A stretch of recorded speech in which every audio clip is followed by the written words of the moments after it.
So first, I just want to start out with a comment, because I actually have been down in the Energy Committee where we're debating whether we're going to keep Diablo open or not, which is something or this legislature took a vote on, I think 6 years ago, and which I opposed. It's green energy, and so that's another whole subject. But we're talking about now expanding our reductions sooner in this bill. And I just want to say that we had a report from the ARB, which was by the next 10, found that based on the current greenhouse gas emissions reduction trajectory, the state will miss both the 2030 and the 2050 goals. This is before your bill.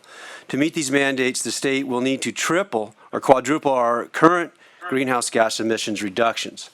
So that's number one. Another two, we just heard, I'm sorry I missed the debate, but we've heard about fire, we've heard about global warming, and we've heard about all these things that are happening to us and what the tragedy is and why we need to move so much faster. But I want to say right now, we've created a lot of these crises ourselves here in California. The fires we're experiencing are because we didn't allow fire for almost 100 years, and we have mega fires now. Nobody wants to talk about that. The other thing I want to make a point of is that we produce in California 1% of the world's greenhouse CO2 emissions. 1%.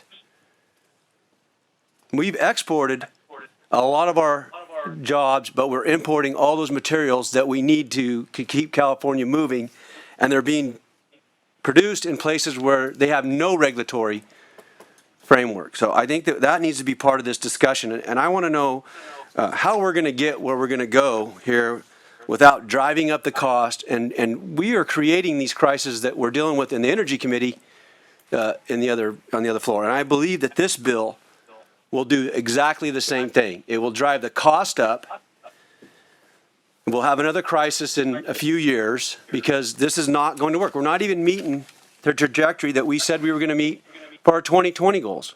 So, and especially if we put projects out that are like the bullet train, which is costing us $4.2 billion.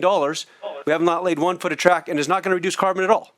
So tell me, my question is, how do we get there? What do you propose that puts Californians at ease to know that, hey, we're actually going to be able to achieve it, and these are the processes we're going to achieve it, because we haven't achieved what we said we're going to achieve, and that's why we're trying to keep Diablo open, because we don't have the green renewable energy to support California right now. I know you're a scientist, and I'm a farmer. Mm-hmm. And I talk to my constituents, and I know that what's impacting California is inflation. What's impacting California is the cost of living, the cost of fuel, the cost of electricity. We pay 76% higher than other states.